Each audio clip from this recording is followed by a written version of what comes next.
wabarakatuh. Jumpa kembali teman-teman dengan channel saya Agus Ugi Official. Semoga teman-teman dalam keadaan sehat dan jangan lupa bahagia.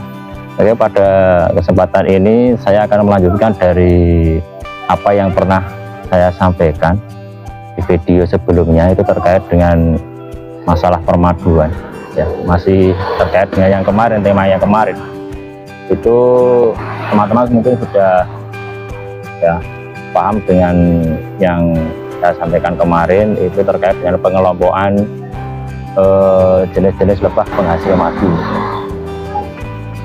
Akan lebih bijaksana tapi kalau kita itu mengkonsumsi apa yang kita makan ya, madu yang kita konsumsi itu kita lebih tahu ya, lebih paham. Oh, ternyata madu yang kita konsumsi itu yang memproduksi adalah jenisnya A, jenisnya B, jenisnya C ya. Kemarin di antaranya itu ya, kalau tidak masuk di kategori madu dorsata, itu masuknya di kategori madu mellifera atau madu ternak. Kalau tidak itu masuk di madu serana. Dan yang terakhir ya, itu masuk di madu flanceng atau biasa disebut trigona ya. Kalau tidak ini ya mungkin ada jenis lain yang mungkin ada ya, mungkin, tapi paling tidak yang sudah lazim di masyarakat itu ada empat ini ya. Kalau kita udah tahu seperti itu, harapannya nanti kita lebih yakin ya. Pada kesempatan ini kita melanjutkan lagi terkait dengan mengantisipasi ya, mengantisipasi agar kita terhindar dari madu-madu yang subhat, bahasa saya itu ya meragukan ya. Jadi kita lebih dapat membedakan, lebih dapat memperoleh pencerahan agar nanti kita itu lebih yakin lagi dengan apa yang kita konsumsi ya. Saya kira ini sebagai pengantar. Oke, kita lanjutkan ke pembahasan yang lebih spesifik terkait dengan masalah madu. Tetap ya di channel saya Agus Ugi, jangan lupa bahagia. Oke, siap. Selanjutnya teman-teman, terkait dengan apa yang saya ulas kemarin ya, jenis-jenis madu, madu hutan, madu meli, madu serana maupun madu flanceng, kaitannya dengan prosentase pemalsuannya itu diantaranya ya, kita bahas satu persatu, mudah-mudahan nanti bisa memberikan pencerahan. Yang pertama, madu hutan itu paling banyak terjadi pemalsuan itu dioplos ya, jarang sekali itu total madu sintetis jarang, tapi biasanya dioplos.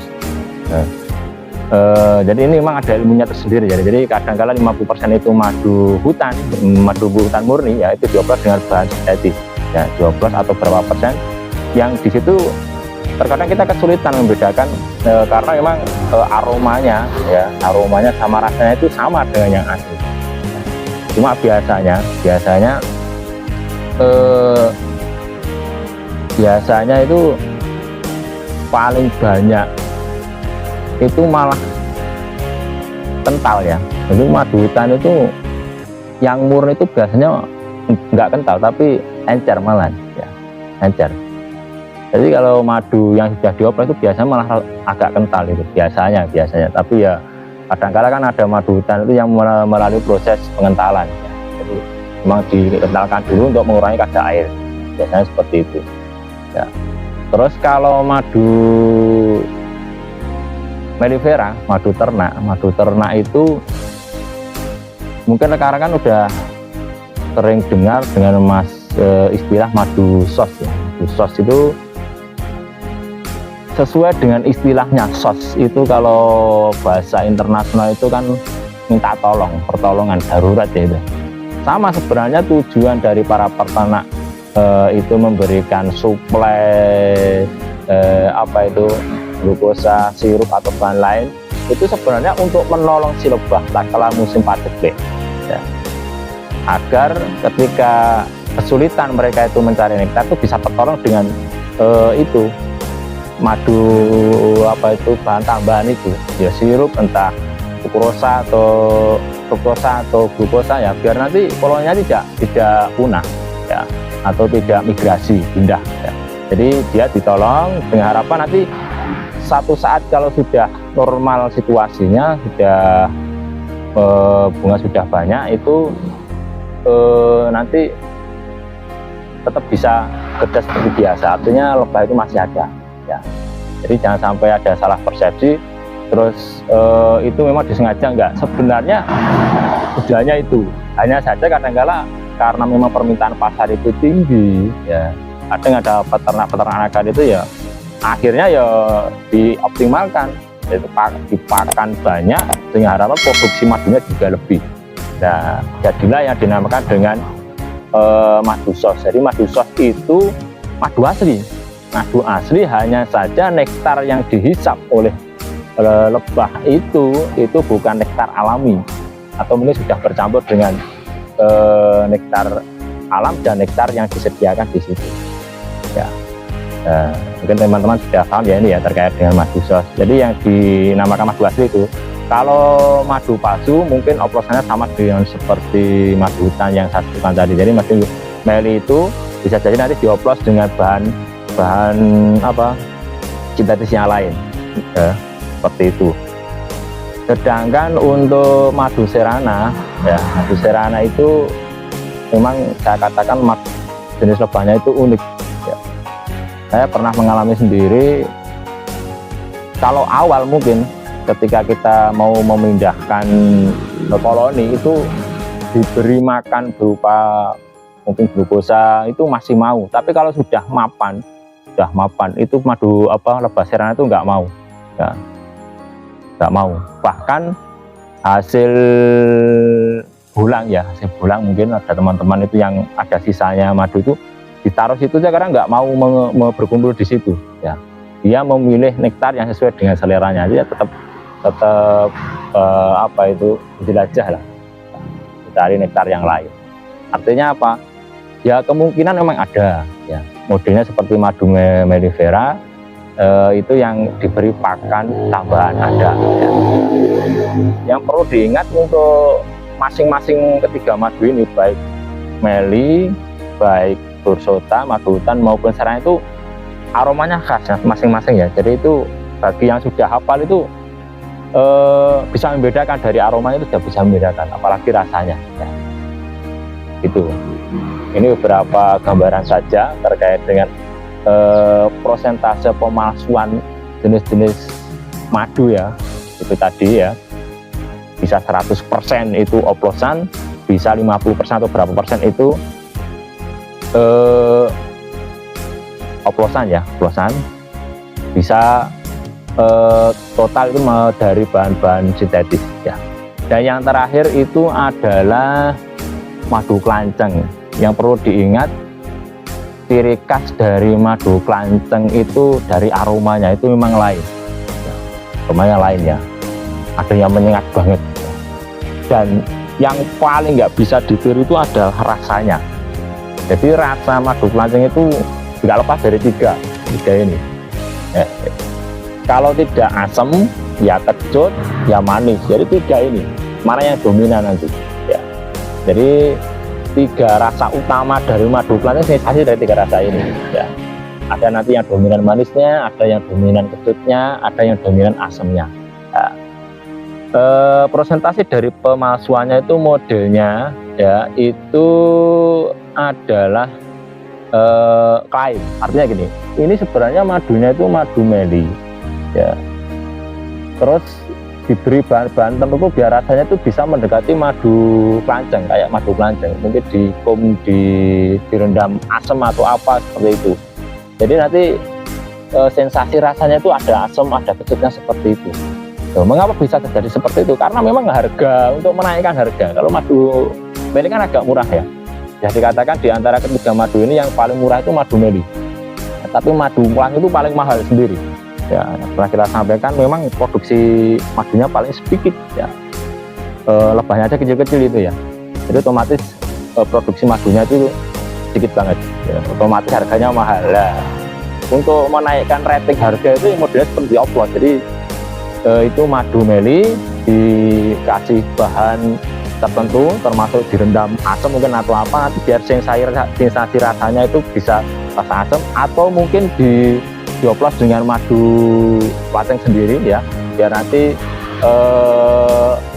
kesan aroma itu juga ada kayak gitu. Atau ini yang paling banyak itu direndam dengan hasil perasan madu klanceng, terutama madu klanceng jenis Levi maupun Biroi. Tapi kalau Itama itu karena sekarang madu jenis klanceng Itama itu sudah banyak dibudidayakan, dan cara panennya tidak diperas tapi disedot pakai alat ya, karena kantong madunya lebih besar daripada yang Levi. Kalau Levi itu paling kecil, kalau Biroi agak mendingan ya, ada yang dihisap, ada yang diperas.